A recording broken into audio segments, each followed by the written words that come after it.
Muy bien, continuamos, queridos amigos oyentes. Iniciamos nuestra segunda hora de programa en Americano Media. Yo soy Lourdes Jubieta. Estamos completamente en vivo para todos ustedes a través de nuestras afiliadas en Orlando, en Tampa, en Jacksonville y por supuesto en el sur de la Florida. Radio Libre 790 AM, iHeartRadio. Gracias por estar conectados con nosotros. Recuerden visitar nuestra página web americanomedia.com. También descargar la aplicación de Americano Media. Está disponible en el App Store, en el Play Store. Es totalmente gratis. Y sepan pues que se pueden comunicar con nosotros por el 786-590-1624. Estamos en todas las redes sociales. Síganos: Twitter, Getter, Instagram, Facebook, la que más le guste. Allí está Americano Media.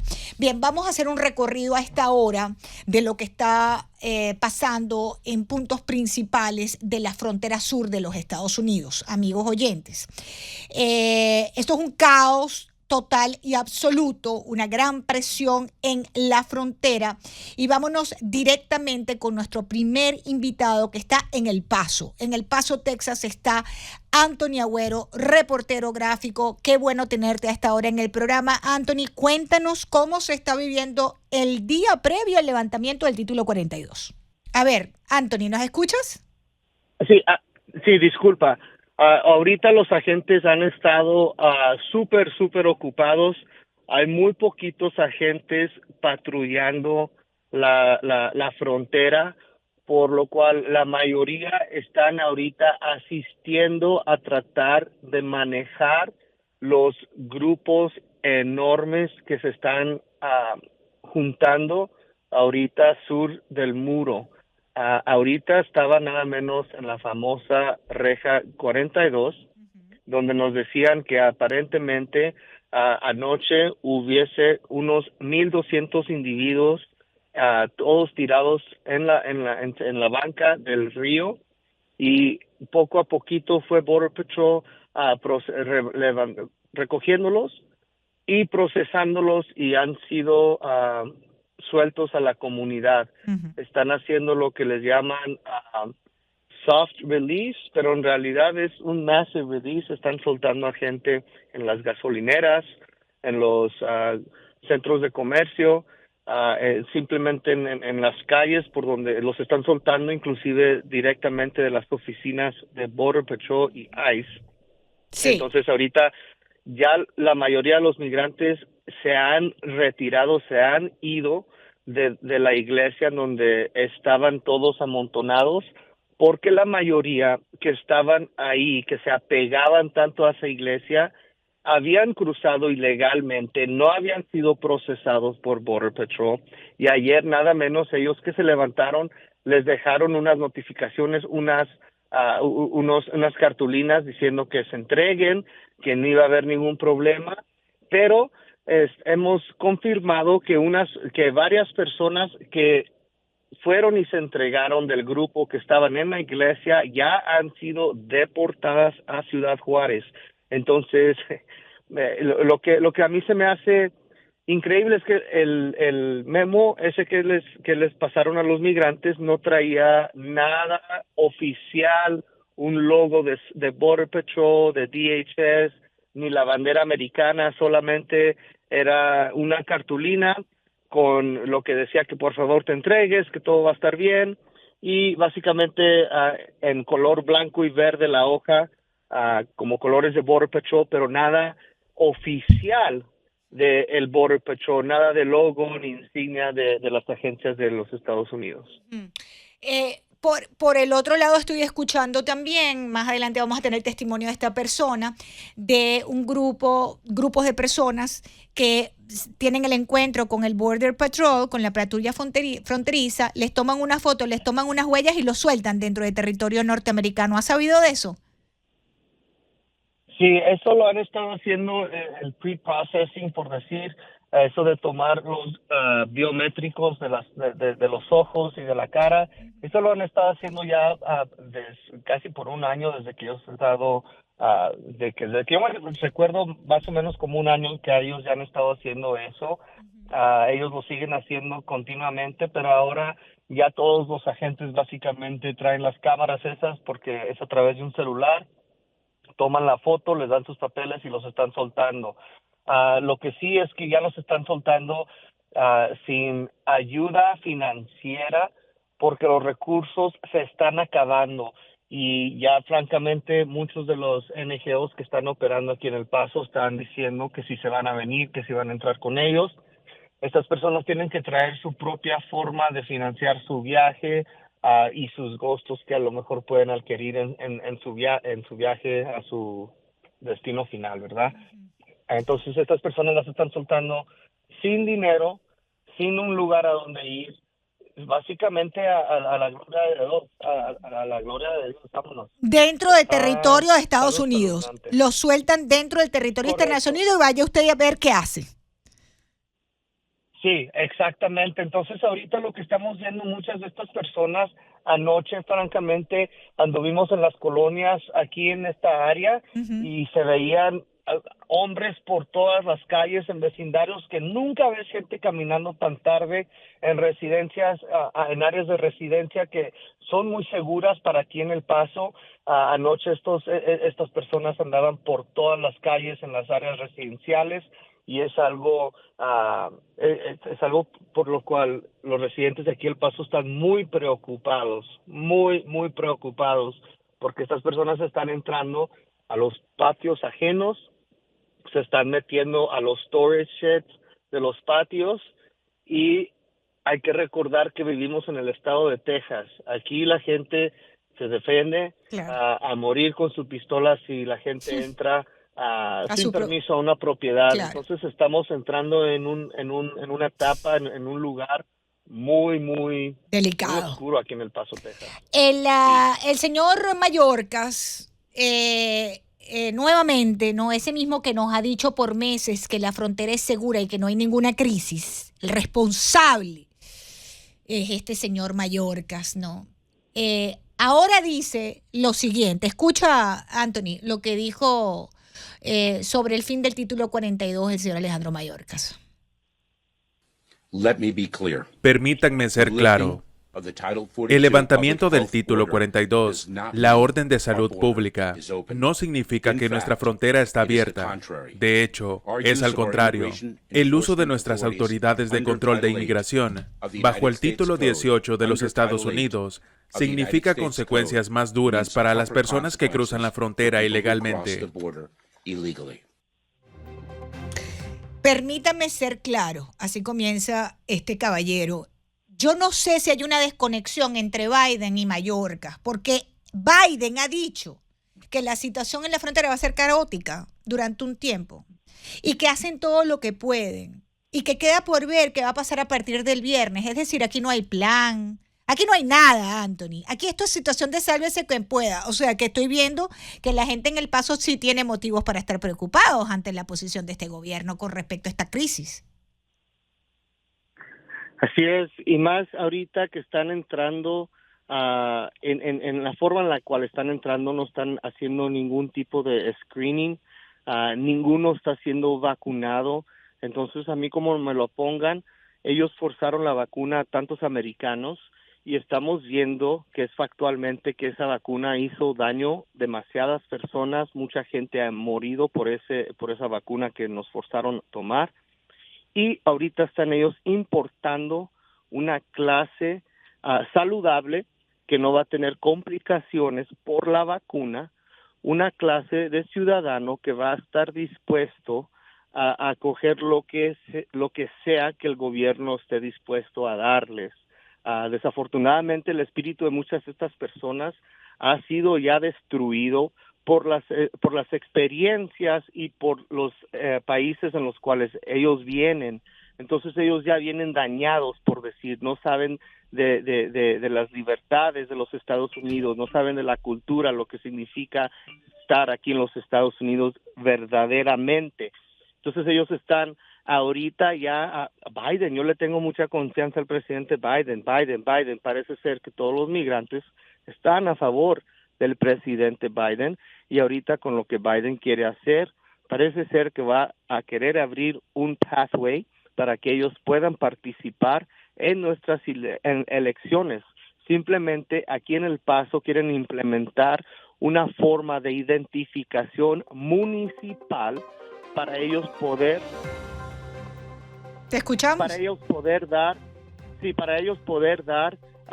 ID a todas las personas que están entrando, y como dicen los representativos de aquí del Paso, que es para que ellos puedan gozar de los privilegios como los demás ciudadanos de El Paso, Texas. Ese es el verbaje que están diciendo los representantes de aquí del Paso, Texas.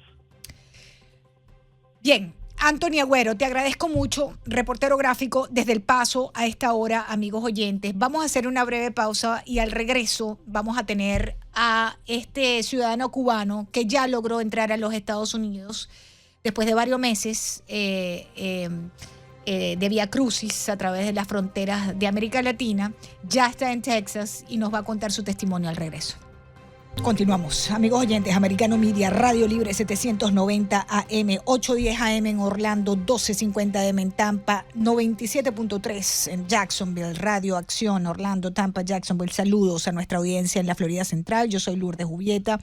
Recuerden bajar la aplicación de Americano Media para que no se pierdan ni un minuto, ni un segundo de todo nuestro contenido completamente en vivo. Saludos también a la audiencia en la 790 AM en el sur de la Florida. Nos vamos para Texas.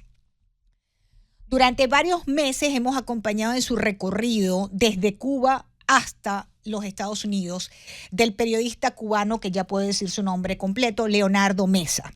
Leonardo Mesa fue mi reportero durante mucho tiempo, durante los sucesos de las protestas en Cuba, lo que le valió un sometimiento del régimen castrocomunista. Tuvo que salir al exilio, una larga historia que no la vamos a contar ahora, la contaremos cuando él llegue a Miami, porque entiendo que su destino final va a ser Miami. Pero después de varios meses, Leonardo Mesa, periodista cubano, ha logrado escapar de los tentáculos del castrocomunismo, del crimen organizado, del tráfico humano, del tráfico de personas, del tráfico de drogas, y entró en los Estados Unidos legalmente a través de una cita de CBP One.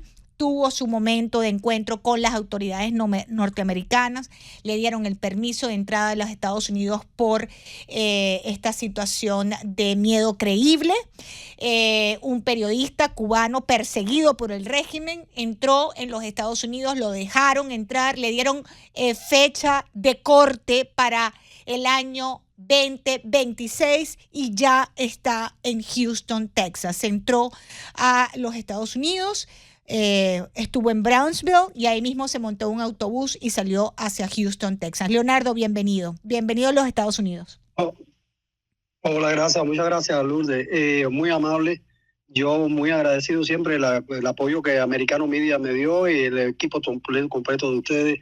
Muy agradecido y la verdad que muy contento. Lo primero que hice fue mirar la bandera norteamericana y decirle a ella muchísimas gracias, y gracias a todas aquellas personas que por eso precisamente lo que dice usted, pasé por el narcotráfico, pasé por todos los peligros habidos por haber, hasta el último instante, a la última salida mía de Matamoros, también estaba con el corazón diciendo, bueno, puedo ser víctima, porque así es como le llaman estos grupos organizados que dicen, oye, te levantaron, y así es el riesgo todo el tiempo que tienes, hasta que ya finalmente pasas a tierra de libertad.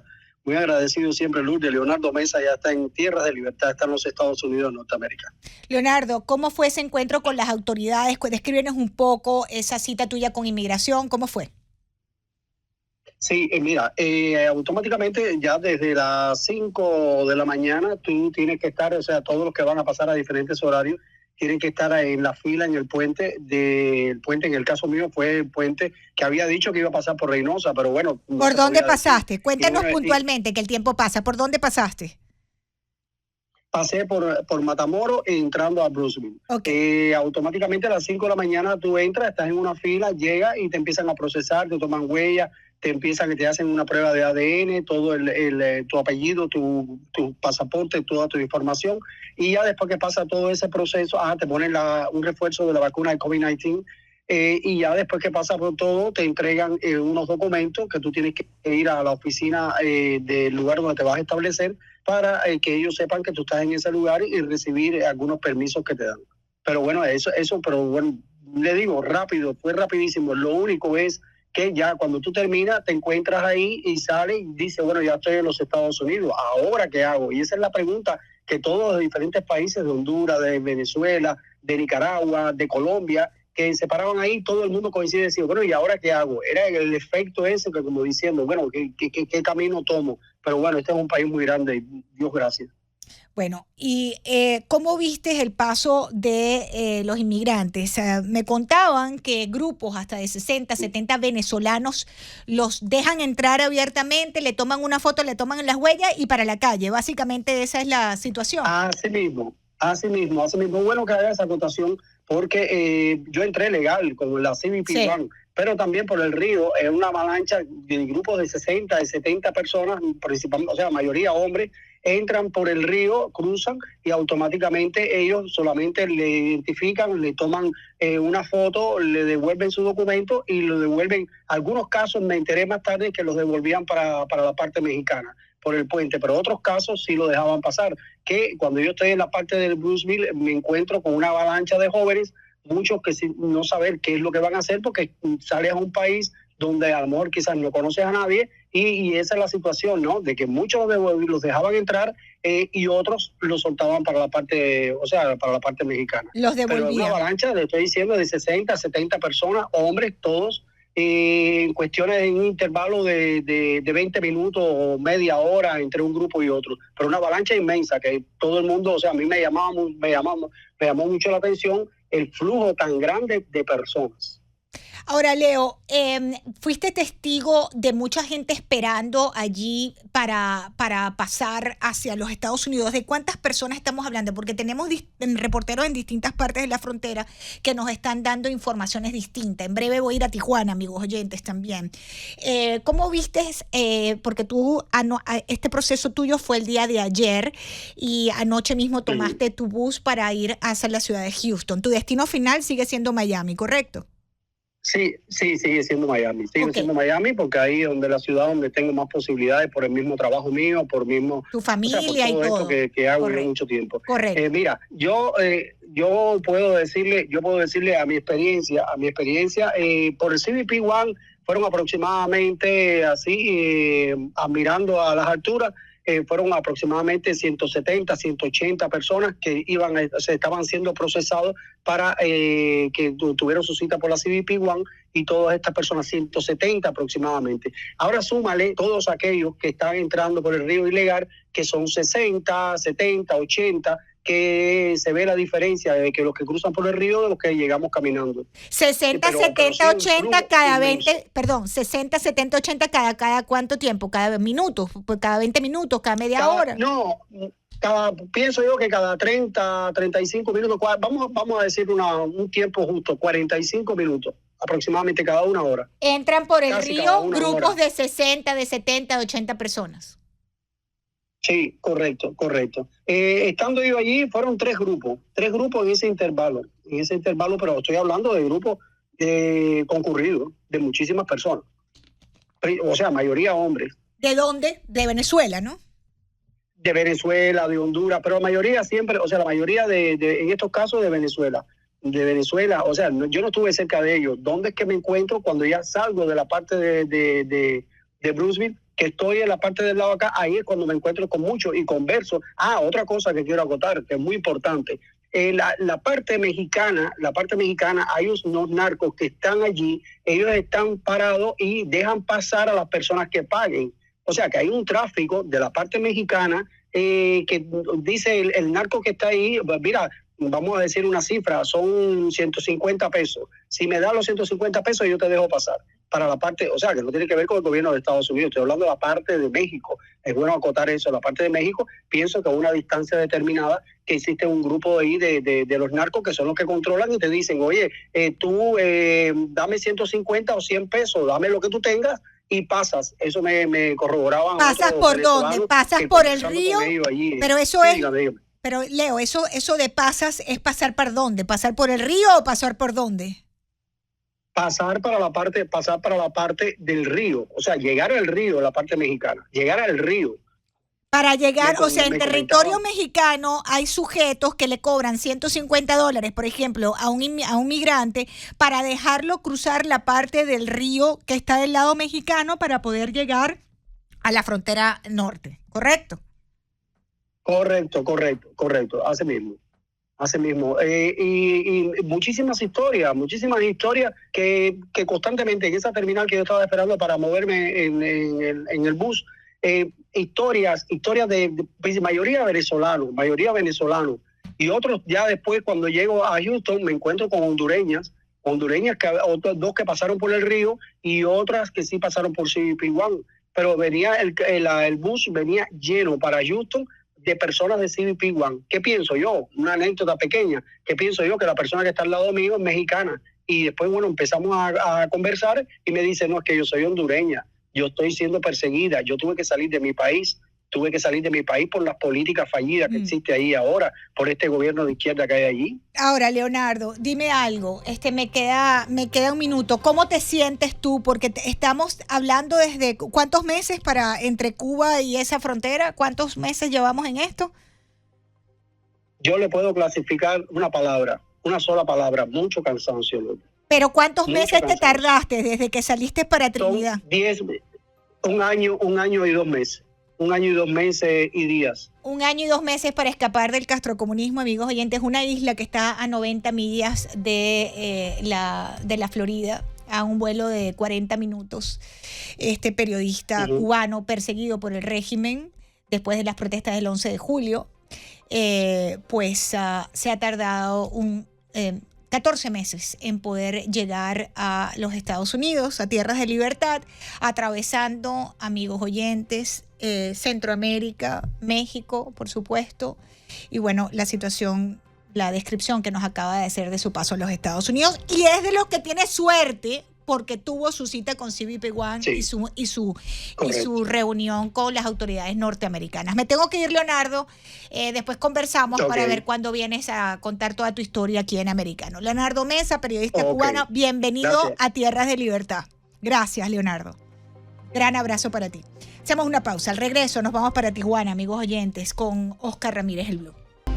Continuamos, amigos oyentes. Estamos paseándonos por la situación de la frontera sur de los Estados Unidos. El presidente Biden ha advertido, créanlo o no, que la situación en la frontera entre Estados Unidos y México será caótica durante un tiempo, ha dicho, después de que el título 42 deje de regir la noche de este jueves. Y además ha dicho que, bueno, hacemos todo lo que podemos. Tenemos mucha cooperación de México. Hablé casi 1 hora con Andrés Manuel López Obrador. Y bueno, ahí queda por ver pues lo que va a pasar a partir del viernes, cuando vuelva a entrar en vigor la ley de inmigración anterior, que es la que se encuadra, amigos oyentes, en el título 8 del Código de Estatutos Federales de Estados Unidos, y que impone hasta 2 años de prisión si una persona vuelve a entrar ilegalmente en el país después de haber sido expulsada, deportada, ¿no? El hecho es que, como nos han contado nuestros últimos 2 invitados, están pasando allí abiertamente por esta frontera, tanto los que van con una cita en el CBP One como los que no tienen cita. Vámonos para Tijuana. Allí está Oscar Ramírez, el Blue, reportero gráfico. Bienvenido, Oscar, qué bueno tenerte en el programa. Cuéntanos cómo se está viviendo el día antes del fin del título 42. Lourdes, ¿qué tal? Muy buenos días, es un placer saludarte. Fíjate que pues hay una afluencia enorme en la parte de Tijuana, Baja California. Sigue la llegada de migrantes, se encuentran todavía hacinados entre medio de los dos muros en Tijuana, Baja California, frontera con San Diego, cerca de 1,000 migrantes, y siguen llegando más, cruzando de manera irregular entre los 2 muros, entre lo que viene siendo San Diego y Tijuana. Esto pues te habla de una crisis no solamente migratoria, sino una crisis humanitaria, donde pues aquí se encuentran niños. Hemos visto niños recién nacidos en condiciones. Ahorita aquí en Tijuana está haciendo mucho frío, está lloviendo, y están ahí esperando que la patrulla fronteriza pues los trate de procesar, o los van a procesar o no los van a procesar. Y otra de las cosas que cabe recalcar, Lourdes, es de que están sobrepasados. En estos momentos pasamos por ahí, por el mismo punto de intersección que estuvimos ayer, pues dando la información acerca de este monto de personas, de cientos de personas que están esperando el proceso y están sentados ahí niños y pues particularmente hay solamente 2 unidades del Border Patrol para atenderlos. Cada unidad tiene 2 oficiales. Estás hablando de 4 oficiales para alrededor de 1,000 personas. Están sobrepasados en esta parte y se nota en todas las fronteras entre México y los Estados Unidos, Lourdes. Bueno, no sé qué lectura tú le des a las palabras del presidente de Estados Unidos decir que esto se va a poner peor en las próximas horas y que no sabemos qué nos podemos esperar. Eso abre un gran compás de posibilidades, ¿no? Pues definitivamente son consecuencias que él mismo ha provocado, Lourdes. Esto es una crisis humanitaria que en la misma administración de Joe Biden provocó, y con la palabra, me voy a dirigir con la palabra más respetuosa en términos de comunicación, la incompetencia de Alejandro Mayorkas también, de no saber manejar una política migratoria, y también el daño colateral que han hecho, ¿no?, hacia los países de México, Centroamérica y Sudamérica, que han provocado una migración masiva por estas partes y han incentivizado el crimen organizado, y también han creado como lo dicen en Estados Unidos, un human market, en el cual pues el crimen organizado es el que lucra más sobre la vulnerabilidad humana. ¿Qué esperanza le das tú a la migración y qué esperanza le das tú como líder mundial a los demás países que vas a tratar de corregir esta crisis humanitaria cuando dices que se espera lo peor? Vaya que qué tipo de líder tienen los Estados Unidos en este momento. Absolutamente, absolutamente. Y el gobierno federal cifra en un aproximado 152,000 los migrantes que están aguardando en este momento en albergues y calles de estados del norte de México, esperando para poder cruzar hacia territorio estadounidense. Eso es una cifra, 152,000, que es aproximada del gobierno federal, pero que no está tomando tampoco, no sabemos qué tan ajustada es a la realidad, pero además no están tomando en consideración o no están sumando los que vienen en camino, que están vía la frontera norte allí de México y Estados Unidos. O sea, esto es una situación que yo no entiendo cómo se va a poder detener esto. Solamente en el estado de Chihuahua habría unos 60,000 migrantes, Tamaulipas otros 40,000, Coahuila 30,000 más. O sea, no estamos hablando de 500, 600, 300. ¿Ya tú has observado militares en ese lado de la frontera o no?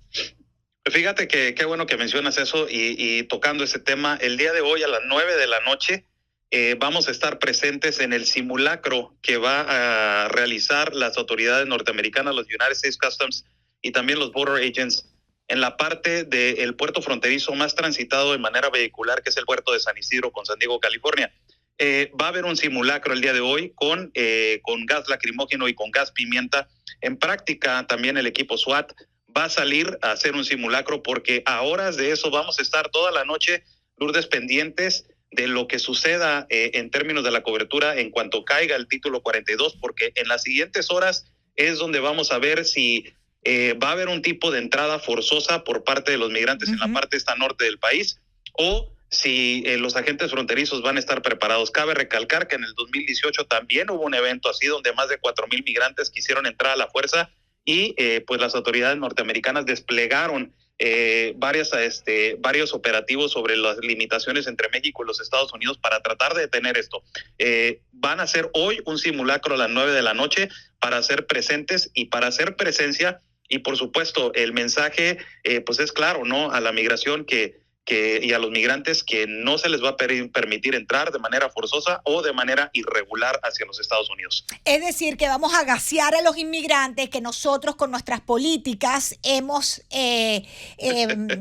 ¿cómo se dice?, auspiciado para que vinieran para los Estados Unidos, pero entonces ahora los vamos a gasear, le vamos a lanzar gas lacrimógeno para que no pasen, ¿no? Esa es la política de Joe Biden en materia migratoria y de Alejandro Mayorkas, el gran responsable de esta tragedia que estamos viendo en la frontera sur, porque además los migrantes vienen de cruzar la selva del Darién, de bregar con los narcos, de bregar con el tráfico humano, mujeres que han sido violentadas, niños abusados, y dicen, ¿sabes qué? Yo voy para adelante, no me voy a detener. Y por eso es, queridos amigos oyentes, que nuestro invitado Oscar Ramírez nos está comentando de esa voluntad de los inmigrantes, de posiblemente, si tienen que entrar a la fuerza, intentar entrar a la fuerza en los Estados Unidos y Y ahí viene entonces lo que estamos hablando de este plan que tienen esta noche, este simulacro para encarar si estos inmigrantes deciden tratar de entrar por la fuerza a Estados Unidos. Ahora, ¿qué opción les queda? ¿Quedarse en México? La opción número uno es solamente hay dos procesos, ¿ya, Lourdes? No les queda de otra. Y lo que tienen ellos que entender es que el título 8 siempre ha estado ahí. Que la administración de Joe Biden no haya respetado el título 8, pues es otra cosa, ¿verdad? Pero el título 8 siempre ha existido. Muchos de ellos no saben acerca de este título 8. Antes se les hacía pesimista y de alguna manera discriminatoria el título 42, y ahora que llega el título 8, pues dicen, no, queremos el título 42. O sea, es una discrepancia de información, pero también tienen que entender ellos que hay un proceso legal, hay una manera de entrar que es por el medio de la aplicación del CBP-1 y también el parol humanitario. Esas son las dos opciones. CBP-1, acabamos de hablar con un periodista cubano que entró por CBP-1 y nos contó que todo fluyó en esa área de Brownsville. Funcionó bueno, muy bien, le tomaron sus medidas, sus datos, huellas, le pusieron la vacuna del COVID. Ahí nos contó al aire todo lo que ha pasado, pero nos contó también de las decenas de personas pasando ilegalmente a través del río y cómo una persona del lado mexicano les cobra para dejarlos pasar por el río. Tráfico humano, básicamente. Crimen organizado operando en la frontera abiertamente. Oscar, ¿me escuchas? Sí, aquí se cortó un poco al último, se cortó en cuando estabas hablando de tráfico humano. Vamos a ver qué va a pasar para mañana, Oscar, porque es el día final de esto, ¿no? Y si el presidente dice que tenemos que esperar a ver qué sucede para el viernes y que encima esto se va a poner caótico durante un tiempo, porque así lo dijo el presidente Joe Biden, entonces veremos esas imágenes, desgraciadamente, lanzando aquí el tarot. Pues decíamos, bueno, lamentablemente vamos a ver unas imágenes que no quisiéramos ver, ¿no? Esta pobre gente también en esta situación. Sí, pues completamente de acuerdo contigo, Lourdes. Sabemos ya que tiene que haber responsables sobre esta crisis humanitaria. Así es. Inmediatamente se tiene que haber una responsabilidad, tiene que haber alguien que haya creado. Es una crisis humanitaria que fue creada, la verdad. No podemos esconderlo a ojos ciegos. Sí. Tiene que ser responsable Alejandro Mayorkas, se le tiene que hacer responsable a las políticas de Joe Biden por los miles de migrantes que han sido extorsionados, que han sido violentados, que han perdido la vida en el trayecto. Y solamente todo esto tiene que haber un responsable, ¿no? Y yo creo que ahora ya estamos viendo la gran incompetencia de esta administración al decir que va a estar caótico. ¿Cómo puede ser posible que el líder de la nación, del primer país mundial, salga a la luz pública y diga que va a haber un caos? Eso te habla de la enorme irresponsabilidad, de la poca capacidad para poder controlar una crisis humanitaria que pues ellos mismos generaron, ¿no? Por tener unas políticas de fronteras abiertas y no tener el tacto humanitario con el tema migratorio, Lourdes. Ramírez, el Blue desde Tijuana. Amigos oyentes, esto se pone peor por minutos. Vamos a hacer una breve pausa. Gracias, Oscar. Mañana conversamos. Te voy a molestar mañana otra vez porque es que estamos vigilando esa frontera con lupa, ¿no? Para ver qué es lo que está pasando allí con testigos de excepción como tú. Te agradezco mucho, Oscar. Un gran abrazo. Amigos oyentes de Americano, hacemos una pausa. Ya volvemos. Al regreso nos vamos para McAllen. Ya venimos. Continuamos, queridos amigos oyentes, haciendo este repaso por puntos esenciales en la frontera sur de los Estados Unidos. Seguimos en Texas, esta vez a McAllen. Tengo el periodista Fernando Cuadros a esta hora desde allá. Fernando, bienvenido a Americano, te saluda Lourdes Jubieta. Muy buenos días, buenas tardes, Lourdes. Un placer estar con ustedes en Americano Media. Igualmente, Fernando, cuéntanos cómo se está viviendo la jornada allí el día previo al levantamiento del título 42. ¿Qué has podido observar en materia migratoria? Bueno, aquí en esta área en suroeste de Texas, la situación parece que va a aumentar, sobre todo un día en cuanto al cruce de los inmigrantes, porque por un lado está la parte humana. Nosotros entendemos la situación de los miles de migrantes que intentan cruzar por este paso fronterizo, y por otra parte está lo de los contrabandistas que a un día prácticamente ya de cerrarse el título 42 están intentando, al parecer, desde México ya a pasar a los migrantes, sobre todo por el área de McAllen, que es una de las áreas donde llegan tengo entendido, a cierta área donde ellos los colocan y luego ya son derivados y puestos a disposición. Pero muchos de estos migrantes tienen la mala suerte, la mala fortuna de llegar a centros donde son explotados en el sentido de que, a pesar de habérseles cobrado, por ejemplo, $8,000, un ejemplo por el cruce a los Estados Unidos, luego son retenidos en estos centros por estos contrabandistas, y estos suelen pedir más dinero a los familiares e incluso exhortándolos a que si no pagan, pues van a seguir permanecidos ahí, o incluso siendo amenazados por una futura detención por las patrullas. Es lo que se vive por esta área de McAllen y también por el área de Brownsville, que más que nada engloba a todo el río Grande del Valle de Texas, que es una de las áreas donde más suelen pasar los migrantes, pero es una de las áreas más peligrosas también por el propio dicho del río. Ahora, tenemos un estimado de personas que estarían por allí, porque te pregunto porque el gobierno federal ha establecido una cifra aproximada de 150,000 personas, ¿no? Para estos últimos días tratando de ingresar a los Estados Unidos de manera ilegal. ¿Tú tienes alguna cifra, manejas algún aproximado o algo que pudieras compartirnos? Bueno, en cuanto a por esta área, como lo mencionaba, usualmente pasan como aproximadamente 1,000 migrantes, en este caso por semana es lo que se ha estado viendo, y ahora te voy a decir por qué. 1,000 por semana. Exacto, porque justamente estos contrabandistas, y acá tiene que ver no solo los contrabandistas, sino ya una organización criminal, lo podemos llamar, porque estos coyotes, como lo llaman en México, pero yo lo voy a decir con ciencia cierta, organización criminal, no solo los hace cruzar, sino que los retiene, y muchos de ellos son retenidos, por ejemplo, en un área de McAllen, son retenidos y luego no son puestos a libertad en ese mismo día, sino que pasan 2, 3 días encerrados, vamos a decirlo, en condiciones, no me voy a atrever a decir infrahumanas, no, porque los casos son distintos, pero son retenidos y luego el valor para poder salir, en este caso, aumenta. Yo les mencionaba que era un estimado de $8,000, pero eso va a depender si el migrante tiene familia, por ejemplo, aquí en Estados Unidos. Entonces esos contrabandistas empiezan a hacer una serie de cuestionamientos, consultas, y al darse cuenta que pueden obtener más dinero de estas víctimas, podemos decirlo así, es ahí donde los retienen más. Ahora, sucede algo.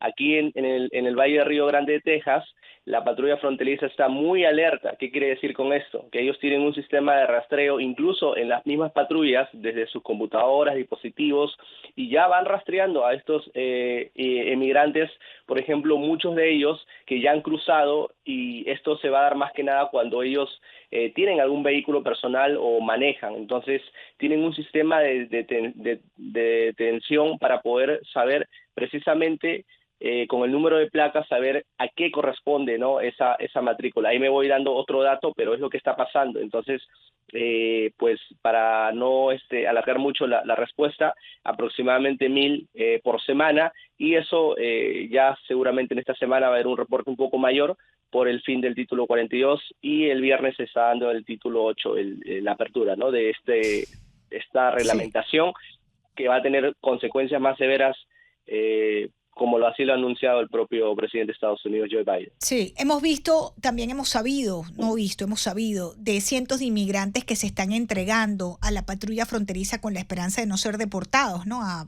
horas de este final del título 42. Tenemos información de esas personas, qué ha pasado con ellas, si han sido deportadas, porque algunos testigos nos han dicho que algunos han sido deportados, pero otros inmediatamente le toman la foto, le toman las huellas y los dejan entrar en los Estados Unidos. ¿Tienes alguna información sobre eso? Bueno, con respecto a esto, ¿ahí se me escucha bien? Sí, te escuchamos. Perfecto. Con respecto a si son deportados o no, va a depender del estatus en el cual ingresaron. Por ejemplo, si ellos tienen pueden demostrar que están aquí en el territorio de Estados Unidos por una reunificación familiar, claro, o por una asistencia humanitaria, en este caso tendríamos que hablar por un tipo de asilo, que ellos demuestren que son perseguidos en sus países, y no solo en México, porque recordemos que muchos de ellos son de Haití, vienen de otros países centroamericanos, incluso de Sudamérica, como de Colombia o Venezuela. Si ellos demuestran que haber ingresado, a pesar ilegalmente, a Estados Unidos, pero demuestran que son perseguidos en sus países, pueden, digamos, tener un salvoconducto para poder quedarse en Estados Unidos, pero con una serie ya de documentación que eso le corresponde ya al propio gobierno. Pero la patrulla fronteriza ahí tiene un gran papel, porque aquí en Texas, te hablo por ejemplo aquí de Texas, en el Valle de Río Grande, hay diversos centros de reunificación familiar. Por ejemplo, tenemos el Centro Úrsula, donde el propio Mayorkas, secretario de Seguridad Nacional, estuvo también ya hace poco, y ahí, por ejemplo, son en este caso reubicados muchos de estos migrantes que tienen de alguna u otra manera algo que demostrar, que están aquí en Estados Unidos por un objetivo, digamos, urgente, ¿no? Como la propia vida de la persona. Claro. Ahora, ¿has visto o es de tu conocimiento la presencia militar? El gobierno de Biden había dicho que iban a enviar 1.500 tropas del ejército, más no de la guardia, para esa frontera sur, para tratar de mantener el orden público, etcétera. ¿Tú has visto presencia militar o conoces de esa situación? Por ahora no se ha visto esa presencia militar, al menos por el lado donde yo me encuentro actualmente. No he visto esa presencia militar ni por las fronteras aledañas, pero seguramente van a llegar en las próximas horas, debe ser, porque ya estamos cerca de terminar este título 42. Ahora, lo que va a depender de que estos militares estén aquí va a ser de cómo sea el movimiento en cada zona. Por ejemplo, en Tijuana hace poco teníamos enlazado a un colega, entonces en San Diego, por ejemplo, es distinto el control migratorio, porque va a depender de cuántos migrantes ingresan y va a depender del protocolo que usa cada patrulla fronteriza o cada paso fronterizo para, en este caso, controlar el proceso migratorio. Al menos acá en el Valle de Río Grande es algo distinto porque, como te mencionaba, hay varios puntos de acceso. Hay incluso puentes fronterizos. Te hablo de Brownsville, te hablo también de propio McAllen. Entonces, va a depender de ello. Por una parte, es controlado, sí, de momento, pero lo que no va a ser controlado es a estos criminales, como son los contrabandistas, que están haciendo ingresar ilegalmente, y no solo ilegalmente a los inmigrantes, sino que están aprovechándose de ellos, inclusive aludiendo o diciéndoles que este fin del título 42 pues va a servir para que ellos entren legalmente, cuando no es así. Sabemos perfectamente que el título 8 va a ser mucho más exhaustivo, va a ser mucho más severo si ellos, los migrantes, luego de haber cruzado, son capturados por las patrullas fronterizas, porque mínimo ya son 5 años que no van a poder regresar a Estados Unidos. Fernando Cuadros, periodista de McAllen, Texas, gracias por acompañarnos a esta hora en Americano y por tu reporte. Amigos oyentes, nos toca hacer una nueva pausa, ya volvemos.